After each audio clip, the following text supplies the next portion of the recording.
Here we are. Now, what part of the country are you in right now? I am in Inglewood, California. Okay, I'm cool. home. Yes. Awesome.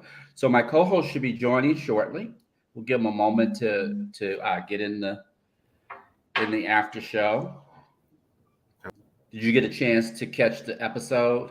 I did. It was wonderful. If I do say so myself.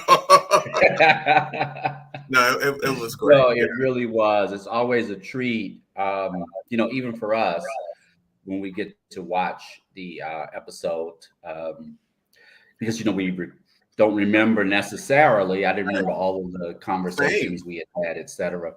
Hey, Cheryl. Cheryl, what's happening, guys? How are you? Okay, wasn't that powerful? Yes, Cheryl? yes.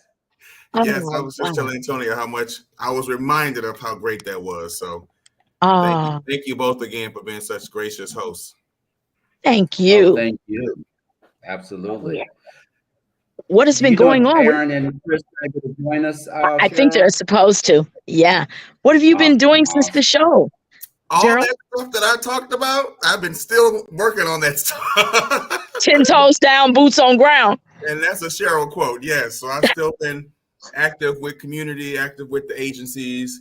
We're moving into Pride season, moving into Juneteenth season. So I'm very grateful and excited to see everything come alive. Wow. Fantastic. Are there some you see? Can you read, Antonio? Because the fans love you.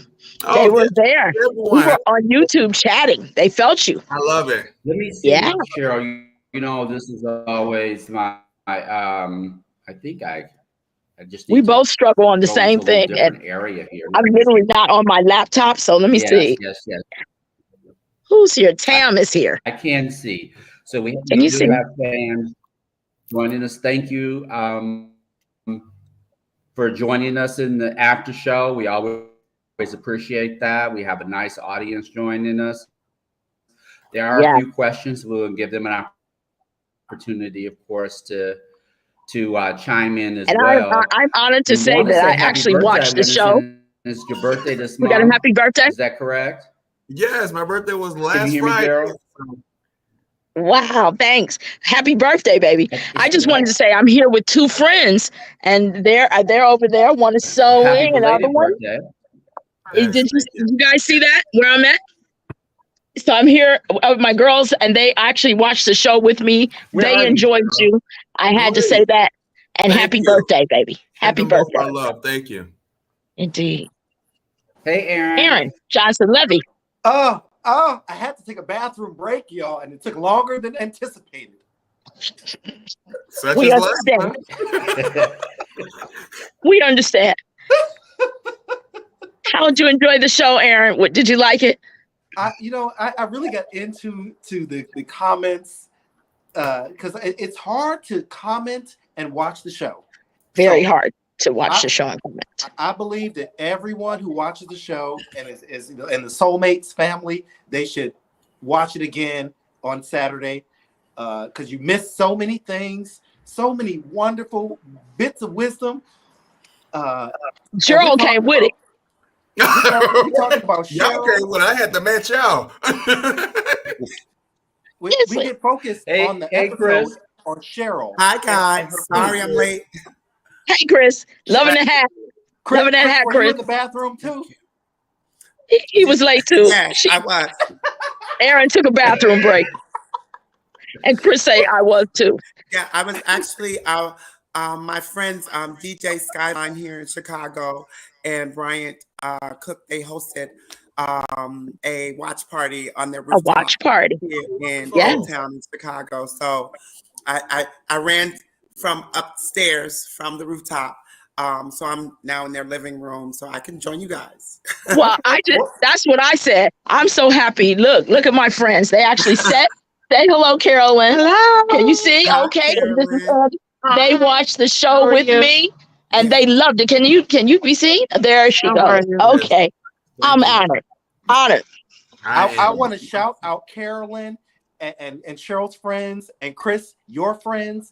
It's unbelievable how difficult it is to find support among people who know us. Say that again. Say that again, Aaron. Thank you. Gerald, did you hear that, Gerald? Say it again. It is so difficult to find support with people who know us. And I was just telling my girlfriends, first I wasn't even going to stay, didn't even want to even take the chance, but we talked about it on the show. Mm-hmm.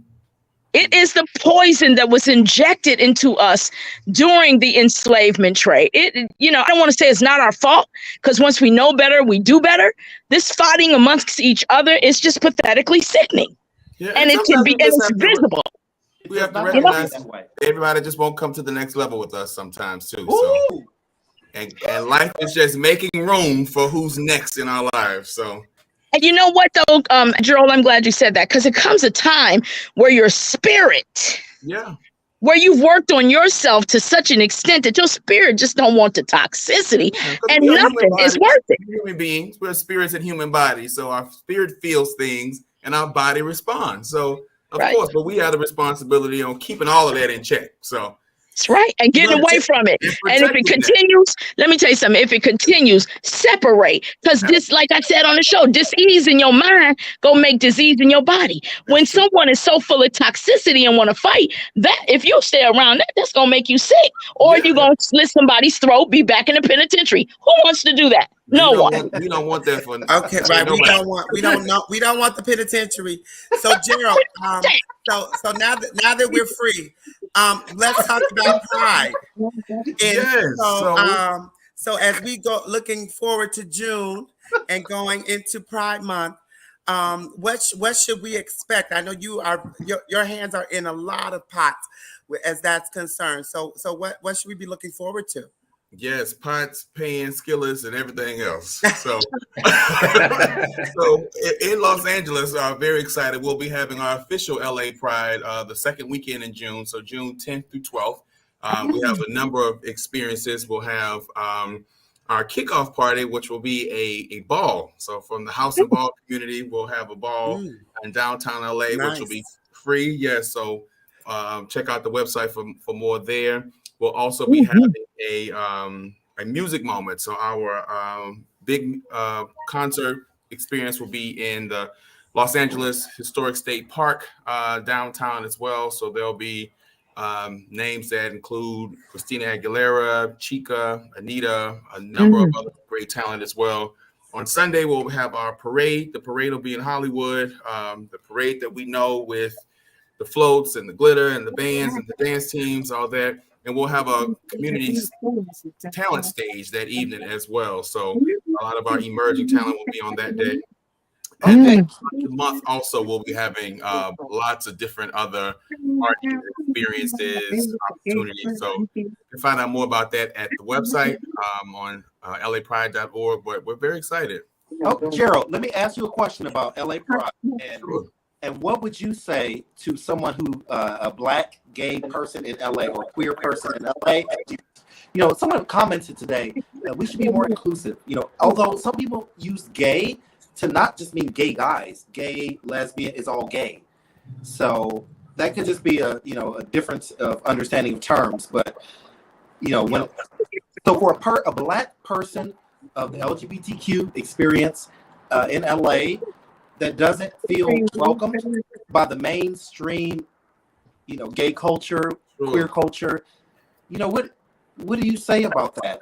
And that's a great question, Aaron. And so even I mentioned it on the show, so much of my commitment has been to really elevating and creating experiences that center and celebrate Black folks, not just carve out space or tolerate Black folks. So to that, I would say that there are a number of experiences that are happening as well that are specific to those unique intersections. And so part of my role with LA Pride is overseeing all programs and initiatives. And so with that, a very intentional commitment to building experiences for those intersections. So we have what we call our Pride 365, where there's programs that are happening throughout not only the month, but throughout the year as well. Nice.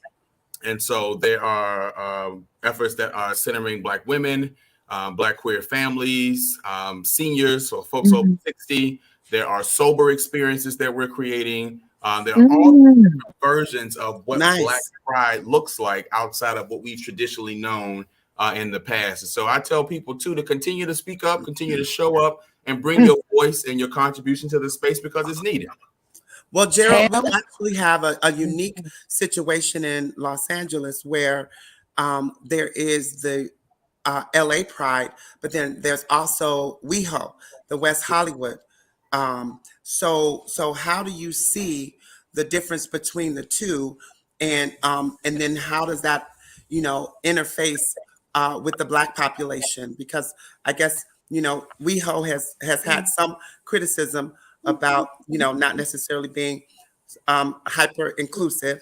Sure. And so that do you see that evolving now, or in this new iteration of WeHo Pride, as it compares to LA Pride? And a lot of other states and cities don't have two separate ones, and so the idea that there is two, what is that difference? And that's a great question, Chris, and I definitely think it's worth sort of taking a moment at. And so folks might historically know or remember LA Pride being centered in West Hollywood. And I've been a part of LA Pride in the leadership capacity for about 5 years now. And a great deal of feedback has been that West Hollywood does not represent the spectrum and the fullness of our community, and not even just the representation. When you look at things like access and public transportation and some of these subpopulations within our community, there's nothing that's designated or even centering those communities. And so a great deal of consideration went in how do we make Pride more accessible to our communities. And so quite literally that meant leaving a very limited footprint. And so I have to remind folks all the time that Pride does not belong to any one neighborhood. But with that, and we know, because those of us who represent this intersection know that a lot of people aren't open to change. And there are a lot of people who were vocal in the sense of saying, this thing that exists, it's been designed for me and I don't want to share. And if we can be honest, number of folks who might be, I think it was mentioned even in this space, who are committed to diversity or, diversity, it's only as it sort of relates to their own experience. And so the minute you get to talking about making space, reallocating funds, create new opportunities, there's a whole bunch of people a limited demographic that does not want to play fair or play nice. And so saying that to say, West Hollywood has decided to create their own sort of experience that's sort of much more limited in representation. We know Pride does not belong to any one group of people or any one community or neighborhood. So I would say folks should go where they feel most accepted, most wanted, most celebrated. I'll remind folks too that LA Pride. Say that again, Gerald. Folks should go where they're most wanted, most celebrated. Most wanted and most celebrated. Okay. And so that's what I'm talking about. So Gerald, what do you think about this? Tam posted this in the comments, and I don't know if it was on purpose or just a miscommunication, but she said, when is Gay Black or Queer Black Pride Month? Okay, so thank you, Tam. And so there's no, at least not official Black Gay Pride Month, but that's something we might need to work on. There is a gay Black Pride, which has been historically in Los Angeles, at least, the 4th of July weekend. And there's some organizers who have begun to breathe some new life into that with some experiences. We talked about this a bit on the show as well, around how do we look as Black people to create more opportunities to engage all of our Black experience. And so we know a lot of our experiences have been, nightclub based or, really late at night or drugs and alcohol, those types of things, which is okay. But it's like, that's not all of our experiences. So I've been really sort of committed to looking at and engaging our community in a way that brings all of us into the work, into the celebration, and really pushing against some systems that have told us otherwise. We need a Queer Black Pride Month because our contributions are just too great. Throughout history, there have been so many queer Black people that they didn't, fly the flag, but they did the work. And they did the work. This is always such an interesting slippery slope for me, where in our efforts to keep trying to create these different spaces and categories that I feel like we often lose that sense of unity as a whole. So what is the whole, Chris? What is the whole? whole is Black History Month.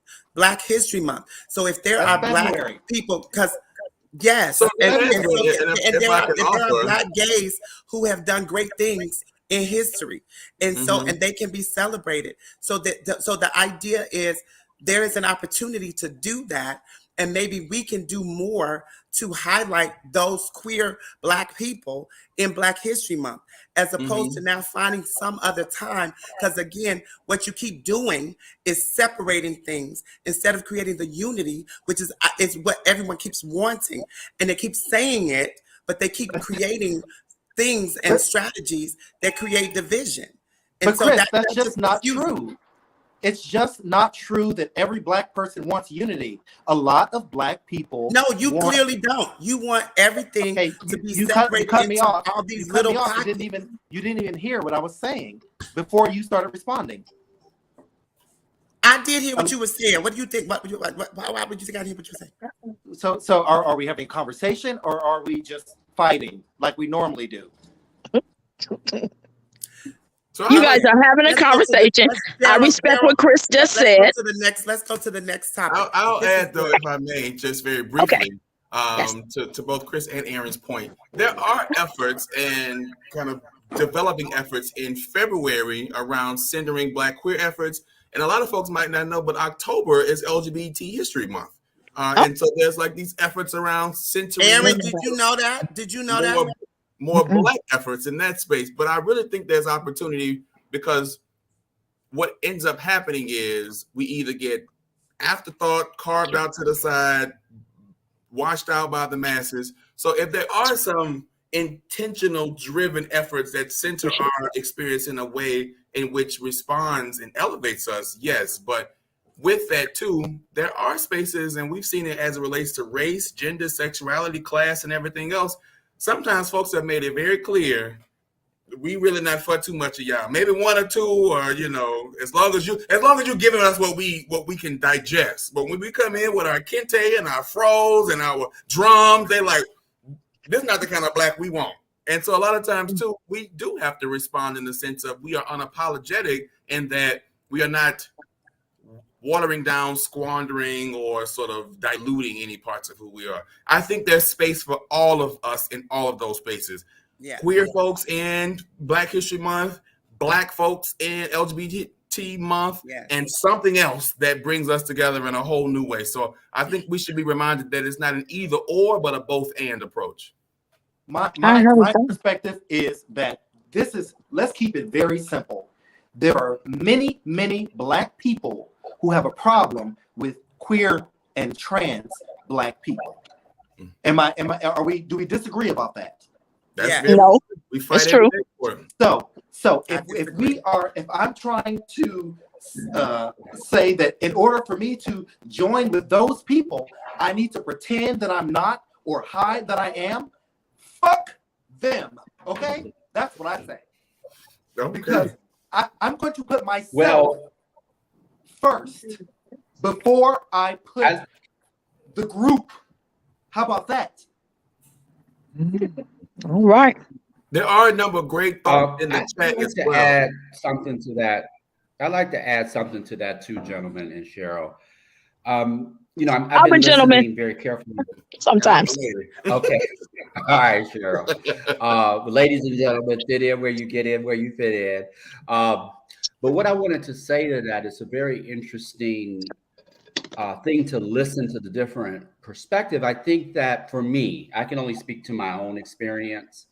And it has not been one where I've not felt welcomed ever. I've lived in Los Angeles for 36 years. I've never not felt welcome at Pride in West Hollywood. I've never not felt welcome at the beach. I've never not felt welcome anywhere I've wanted to go. And I think sometimes we bring our own insecurities, our own fears, our own traumas to a situation, and the energy you bring is the energy you get. And I think sometimes we have to really think about that. The other thing I want to add to that is going back to my very early 20s, I've always had very integrated events, meaning all sexualities, and they're Black events with Black people, and never told people this is a gay event or this is, and made it clear to everybody present that you get to come here and be your full self. Now, that was uncomfortable for some people who were guests in attendance to remove themselves because they weren't ready for that kind of integrated, unified experience. So I think we can model those. And this is going back 20, 30 years. So this isn't something that waited for the times to catch up. Some just have to feel cored up in ourselves, model, and not look for the group that's saying, this is the group for you. This is what you can feel comfortable coming to do. If you really feel comfortable with who you are, you can move in any circle. And that's just been my experience. And maybe that's my attitude, and that's why it's worked for me. Same thing with dangerous environments and all. I mean, I go everywhere. And I'm not Antonio, though. Antonio, can I challenge you? So Antonio, you are very mainstream. I have to challenge you. I respect you. I love everything that you bring, but I have to challenge you and say that you are extremely mainstream. You are masculine. You are light. You're fair, vanilla skinned. You know, you fit in to white America better than most people do of color. But I'm not talking about white people. I'm talking about Black people, Aaron. I'm not talking about white people at all. I'm talking about Black environments. I'm not talking about white people. Okay, well, you said that same thing in terms of West Hollywood. You've never had a problem in West Hollywood, but that, to me, I don't have a problem with the police either, Aaron. I'm just saying that I have a different experience. This is what I'm trying to say, Aaron. I'm not saying that people don't have the experience you have and all the other experiences. But I feel like what we do is we create things in reaction to a lot of those experiences. Yes. And we act as if these other experiences everyone's having those experiences. And that's what I'm just trying to say. I wasn't trying to talk about West Hollywood specifically. I gave you a whole lot of different types of environments. And what I'm saying is there's something about the energy and how I vibrate in those environments that I don't tend to have the kind of problems that other people are having. Antonio, that's all I'm saying. Good. Wait a minute. Let's get back to the guest. Hold on, wait. Put lipstick on. Put lipstick on and see if you have the same reaction. Okay, so let me say this. I'd like to say, put on lipstick and have the same reaction. I put on lipstick before and had. Okay, can I say this? So, what, Cheryl? I just would like to say, I'd like to get the feedback of the guests on that because you both made great points, all three of you. And now we're talking to the guest. The guest is a part of the conversation. Yeah, I know. Now it's time for the guests to come in. I want to hear what the guests got to say. Gerald, yes. Thank you. This is, again, very rich dialogue, so thank you. I think this, again, gives us all an opportunity to look at the broad spectrum of what experiences look like. And so there are valid points that everyone made, Antonio and Aaron, in the sense, and I say this all the time, too, as a big, dark-skinned, deep voice, 6'4", 250 Black man, 270. Don't do it, Gerald. Don't do it. Don't do it. The whole idea of like when we navigate what's called respectability politics. So if I got this little button-up shirt on and I'm grabbing my glasses and talking big words versus one wardrobe change, it's a different experience. And so I like to lead with not even lead with, but sort of acknowledge that yes, there are energetic experiences, but like if the system is broken, then the output's going to be broken. And so like these systems of hyper masculinity and affluence and, male privilege and all these different things that just translate very different experientially. I think we owe it to ourselves to know that we do come in different, different expressions. And so the response we have aligned with our expressions are valid. Right. We got 5 minutes.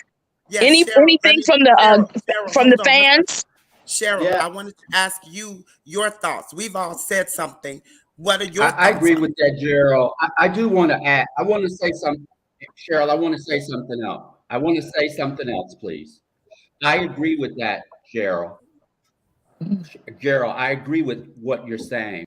We can move through the world responding to how we're being responded to, because that's how I'm kind of hearing what you're saying. So you make a costume change and people respond to you differently, but you don't have to respond differently. And I think that's the point I'm trying to make. If our relationship to how we move is about how someone else responds to us, as opposed to this is how I move, without trying to figure out or even get caught up in how someone else is responding, then what we'll find, at least what I have found over time, is I don't have the problems that a lot of people have, period. And I don't think it's because I'm light and all this stuff y'all talking about. That's it. I agree. I think there's responding to individuals and then navigating a system also. People are nice to me, but there's a system that says big black men are scary. Not individuals. There's a system that says that, or that men in lipstick are weird and deserve to be punished. And so there's systemic things, I think, that go beyond individual exchanges. Individual exchange, yes, but the whole world as its own navigation as well. Antonio, and please don't take this as disrespect, because it's not. I'm simply making a point that I believe that your experience, because of what dynamics you have in your situation, are kind of from my experiences, and I believe that Gerald's experiences as a dark-skinned, big chocolate. He's not dark-skinned. No, Cheryl, I'm using his language. I know, but I'm just going to say chocolate. His experience as a chocolate big black man is closer to my experience as a queer. And I say queer, not as gay. No, queer is different, strange. I wear makeup, I wear heels and wigs, and his experience is closer to mine. We are like, we both on the fringe. Yeah. Terrified of a big black man, and they're terrified of a black man in a wig. Okay, allow me to say this. A couple of things, guys. Allow me to say the energy you bring is the energy you get. That means that means we came to the white folks. What we do? You think we brought bad energy to them white folks? It's just some people that's miserable, and they're jealous, and they're insecure. Our white brothers and sisters in racism, that's what it is. They see the glory inside of us, and they have a problem with that. My other point here is I'd like to say the reason I'm so, one day I said, wait a minute, I went to the Bahamas years ago, laid in the sun, I fell asleep. My lips, my whole body got sunburned. Couldn't take a shower for 3 days without, when I talked, the blood would drip from my lips. And in that moment, I said, wait a minute, our white brothers and sisters know they can catch skin cancer. I'm working right now, 3 spots on my face because I did not use protection, sunscreen, and protection. Never took it seriously. Did $7,000 trying to get this off. So now when our white brothers and sisters lay in the sun and they are willing, knowing to catch skin cancer, they don't want to look like me. They're trying to get as chocolate as possible. So now when I say enslaved versus slave, when I say light skin, dark skin, house nigga, field nigga, this was all set up by these demons. So that's why I'm so particular with certain language, because I believe that the creator said, let there be light, and the whole mother effing thing lit up. So that's why I really push that whole, let's be conscious of the division that was injected into our race so we can do better and teach our young people. That's all. Hey, Matt, 5 minutes, I'm out, baby. Thank you. Okay, I've done my time. I want to read a comment from the comments before we go. Aaron, can I make a comment? Can I say something, please? I want to just add, as you talked about. Yes, Aaron. Wait, you just cut Chris off. Yeah. Gerald, when you kind of said that you compared your being on the fringe to Gerald, and that Antonio is in a different space, I'm curious as to where you see me, because I navigate similar to Antonio. I don't have issues in those spaces. I don't feel like I'm a fringe for nothing. So exactly. So help me understand how you. Now I don't identify as queer. I'm bisexual. So please help me. like understand, then in your perspective, No wonder you've been licking your lips at me. I get it now. When you see me, then where are you placing me in that? I you see sometimes try to place me with you, and I'm not there. Yeah, you're definitely not with me. And I see you as not with Gerald, because you don't have the stigma that's attached with melanated skin. Or I have melanated skin. What are you talking about? The way his skin is chocolate. You don't have that, and people are more fearful. This is around the world. People are more fearful of people with more melanated skin. That's a fact. You don't have that. And the size. So he has size and melanation. So he's got two kind of stigmas that he's got to work against, regardless of where he is. I don't see that with you or with Antonio. And so with you, I see that you have tendencies that you could be like me, but something has blocked you from being totally free. Look, you asked the question, and then you rolled your eyes. Just an opinion. Well, let freedom ring. I think we've come to the end. All right. Thank you, Chris. Thank the fans for being here, Gerald. I want to say something before we close. Yes. I want to say something before we close from one of our guests, our guests that tuned in, who thought that they said that they felt like Aaron's suggestion that I put on lipstick and go out in the world and see what my reaction is. Let me tell you, I have gone out into the world and spent my whole day, Tam, in full drag, went my whole day, got my car washed, everything. I was not harassed once. Nobody did anything negative to me. I handled my business because I moved through the world in a way that expects good things to happen to me. Period. Oh my gosh, Antonio, that is so offensive to all the trans people who have been murdered, brutalized. My experience is offensive. Why is my experience of not having been a it's their mindset? You guys, listen, we'll call each other fast. No, listen, the host. I hope that we can stop moving from a place of deficit and fear so much. That would be my message. But Antonio, some of the fear and deficit aside. Quit assuming because you're big and black or you have on lipstick that somebody wants to come for you. Predators know Thank you, Antonio. Let's just have this one moment. Thank you, Antonio. The reason I said what you're saying is offensive is you're saying that all the people who have been brutalized was because their mindset was not correct. No, I am not saying that. Some people, there have been people brutalized for so many things, Aaron, and I'm not saying they're responsible for it.